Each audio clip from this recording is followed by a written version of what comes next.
Hello everybody, and welcome to my very first Harry Potter series review video. My previous series that I reviewed was Star Wars, and the way I formatted those videos was I grouped a bunch of stuff together, and I talked about more than just the movies. So for example, the first video I did was the prequel trilogy, and I also talked about the Clone Wars and stuff in that video, and the next video was in between the prequels and the originals, and so on and so forth. But for this series, I'm going back to more of my classic movie reviews, just going to talk about it pretty much just one movie at a time. And I'm not going to be talking about the books or anything, because honestly, I haven't read the books. I read part of the first book a long time ago, but this is just purely talking about the movies, and this video is purely talking about the first movie, The Sorcerer's Stone, which for some reason is called the Sorcerer's Stone, even though in other countries besides the US it's called the Philosopher's Stone.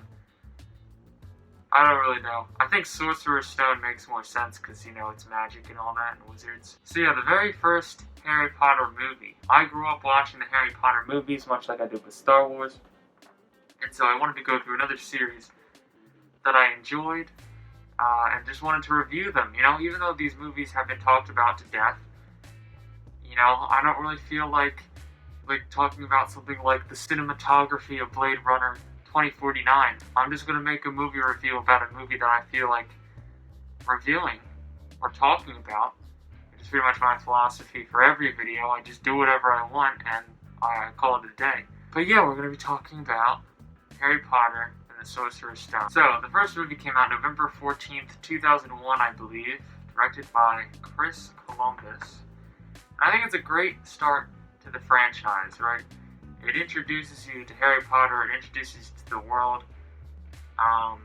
It's very lighthearted, and it does a good job of sort of setting things up, I guess, later down the line, but it also acts as just a good standalone movie.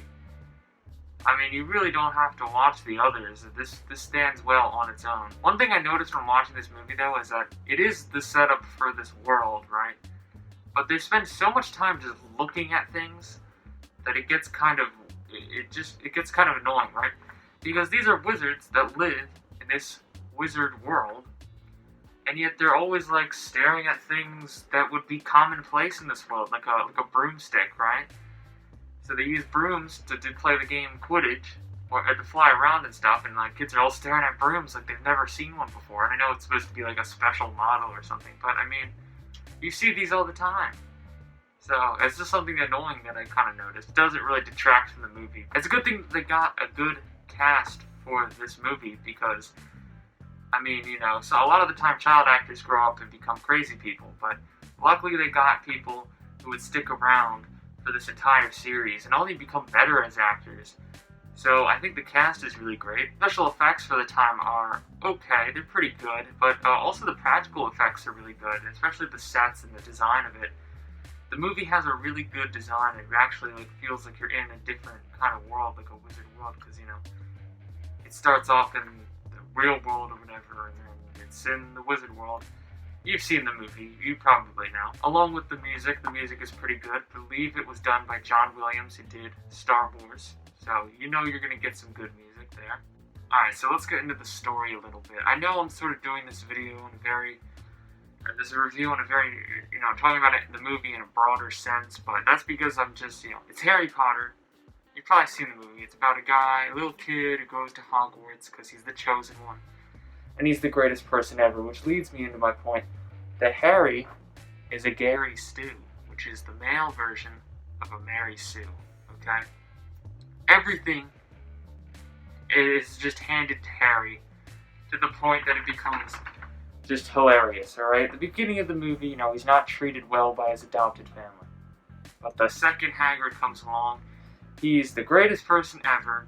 He goes to Hogwarts, he has tons of money, he's the Quidditch prodigy.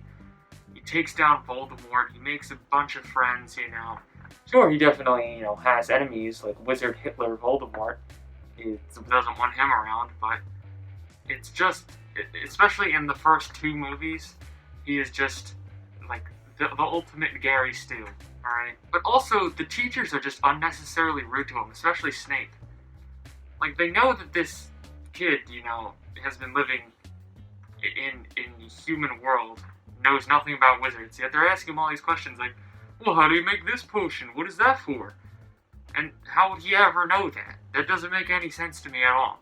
Also, with Hermione having human parents, and they just send her kid away to a wizard school, they don't find that weird at all. That's just... I don't know. It's just weird. Now, this is something that happens in later movies as well, but the plot convenience is a little bit much at times. Sometimes things just happen to get the story moving. And this was definitely evident at the end, right? When the guy, whoever his name is, with the turban, is revealed to be Voldemort, kind of. He has Voldemort on, like, the back of his head. So, Harry has no way of defeating him, so now, all of a sudden, if he touches him, it'll burn him. I know this is foreshadowed in the beginning of the movie, but it's like, why would that kill him? That doesn't make any sense. It's just dumb. So overall, right, there's not much for me to say about this movie. It's just a fun, lighthearted, mostly, kids movie. It's a good start to the franchise.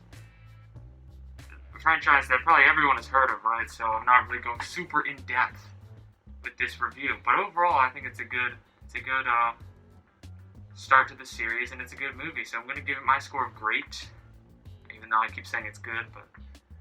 Look, my scores are very general, okay? They're not the most specific review scores, alright?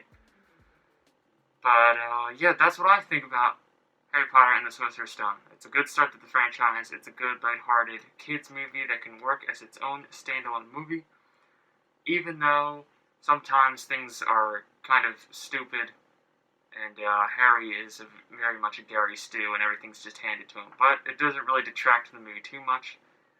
So if you guys did enjoy, and you like Harry Potter, and are looking forward to more Harry Potter reviews, which I'll probably have more to say later on, because there's really not much here, it's just the start of the franchise, leave a like, comment, and subscribe, and I'll see you all next time.